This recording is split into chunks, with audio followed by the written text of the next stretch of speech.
Please rise for the reading of the gospel.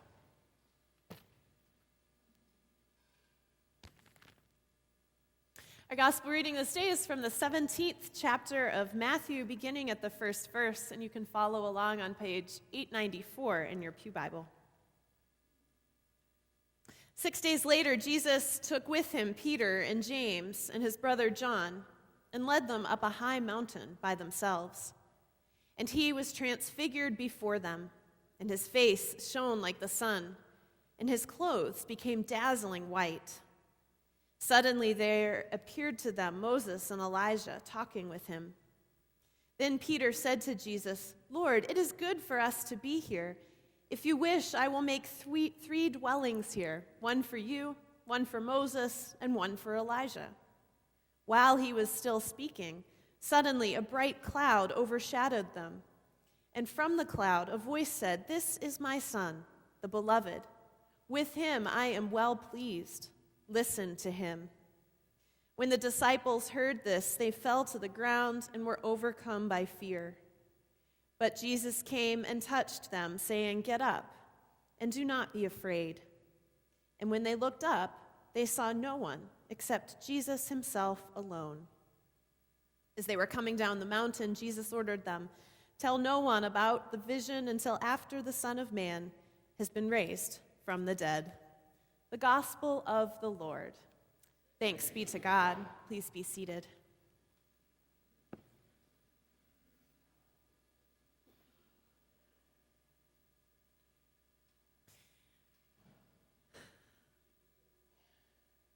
Mary Lindbergh tells the story of 20 girls, ages 3 through 12, who pile into the entrance of the Korean Cultural Center, where they have come to practice traditional Korean dance. Now, according to Korean tradition, everyone takes off their shoes when they enter a building, and the girls observe this ritual in their own way. They topple over one another as they toss their shoes in a large pile and head off to rehearsal. While the dance teacher leads the class, another ritual unfolds in the lobby.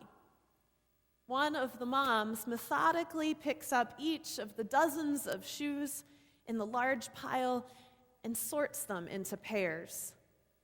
She matches up the shoes and sets each pair neatly down, with the toes pointed toward the door. By the end of her ritual, she has all the shoes turned around. When the girls are finished dancing, their shoes are ready for them to head out the door and on to the next event in their lives. Over the past few months, I've slowly come to realize that God has turned my shoes around. And not just mine, but all of ours as a congregation. God has been helping us get ready to go in new directions. God is like that, you know. If we look in the Bible, we find story after story of God calling people to move into a new place. God repeatedly expected folks to get going, away from old sins, onto water, across barriers, out of exile, behind a Savior, into a Spirit-filled unknown. Think of Noah and Abraham and Sarah and Joseph and the Israelites and the Exodus, and then the return from exile, Mary and Joseph, the 12 disciples, the woman at the well, Lazarus, Paul. We could name so many more. God is constantly calling his people to move into a new future, whether that means a change of address or a change in an understanding of who we are as God's people. Our gospel reading for today is yet another example of followers of God being called to take a new journey into a new future and a new understanding of God. Jesus takes Peter, James, and John, the inner circle of the 12 disciples, and leads them up a high mountain. Now, the gospel writer says that this happened 6 days later, so we may wonder, 6 days after what? Well, it turns out that this mountain hike occurs 6 days after some pretty important conversations that Jesus had with his disciples. He asks them, "Who do you say that I am?" And Peter correctly identifies him as the Messiah. Then Jesus tries to explain to them that he must go to Jerusalem to die. And Peter, who has just won very high praise from Jesus for correctly discerning his identity, now makes a huge blunder. He pulls Jesus aside and rebukes him, saying, "This must never happen to you." And Jesus responds with that famous line, "Get behind me, Satan."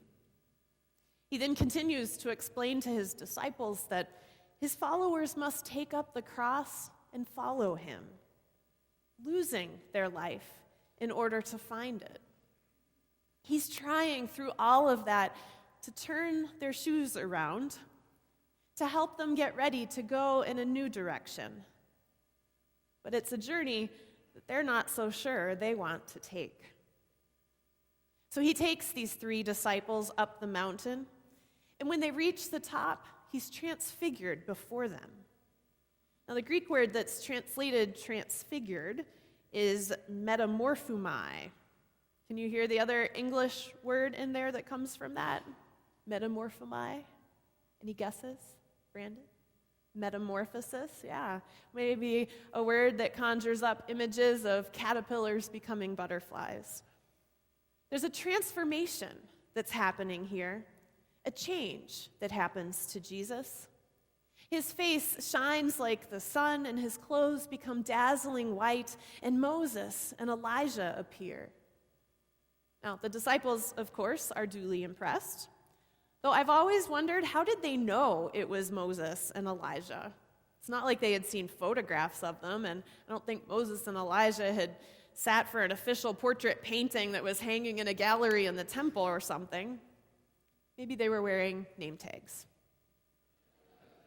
which is an important thing for the people of God to do. Anyway, Peter in particular is blown away by this dazzling turn of events, and he cries out, "Lord, it is good for us to be here." He decides to attempt to capture that moment, to preserve it for safekeeping, to domesticate this wild and frightening encounter into something safer and contained by offering to build 3 booths or 3 dwelling places. He wants to stay in this place where Jesus' glory has been made known to him. He didn't want to look ahead and believe that Jesus might be leading them to some really tough places, when it seemed so much better to just stay here where all was good. And then comes this great moment where Peter is interrupted by God. Can you imagine how embarrassing it must have been to realize that what you're saying is so ridiculous that not even God has the patience to let you finish your sentence? God just thunders through the clouds, something that probably sounded a lot like, "Shut up and listen." This is a reminder that when God is busy rearranging our shoes, we ought to be focusing our attention on listening to our teacher. Jesus is trying to teach them that a life of discipleship does sometimes include suffering and separation and struggle and even death. But their unwillingness to hear those words also prevented them from hearing Jesus' word about resurrection, about the new life that would spring forth, about the metamorphosis, the transformation that will occur not just in him, but in all of us who follow him. In the midst of an experience that feels so disorienting, Jesus' words seek to orient both those disciples long ago and us today to the journey that is ahead. They remind us to listen and watch the Lord approach his destination in Jerusalem, so that we might more fully comprehend God's purposes and work in Jesus. Now, the disciples, however, have become so overwhelmed that they fall to the ground, paralyzed with fear. And then comes this incredible moment, perhaps even more incredible than the dazzling shininess and the loud booming voice of the moments before. Jesus comes and he touches them, and he says, "Do not be afraid." Now, every other place in the Gospel of Matthew where Jesus is reaching out to touch someone, it's to heal them. So it's not like he's just patting them on the back, saying, "No worries, everything will be okay." He's literally giving them life through his touch, transforming them and empowering them to walk back down that mountain, to continue to do ministry in the world. And he says to them, "Get up." But the words he uses there literally mean be raised. He comes to his fearful, uncertain, confused disciples, and through a healing touch, he raises them to new life. And notice that it's not the shiny, glowing, glorified Jesus who does this, along with his power team of Moses and Elijah. It's just Jesus, human, down to earth, there with them in a time when the future seemed so uncertain, so frightening. Jesus is there, giving them a life-giving, transforming touch and raising them up. When all else fades away, Jesus remains, reaching out in help and healing. The dwelling place that Peter had sought had been with them all along in the person of Jesus. And at the end of Matthew's gospel account, Jesus will gather these and all of his disciples on another mountain and promise that he will be with them always, even to the end of the age. Jesus will continue to dwell among us, giving us a healing touch and raising us up to new life.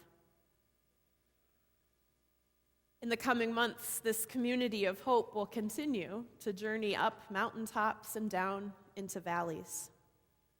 There may be times where you are paralyzed with fear of an unknown future, or times when you're tempted to abandon the journey because so many comfortable patterns are being disrupted.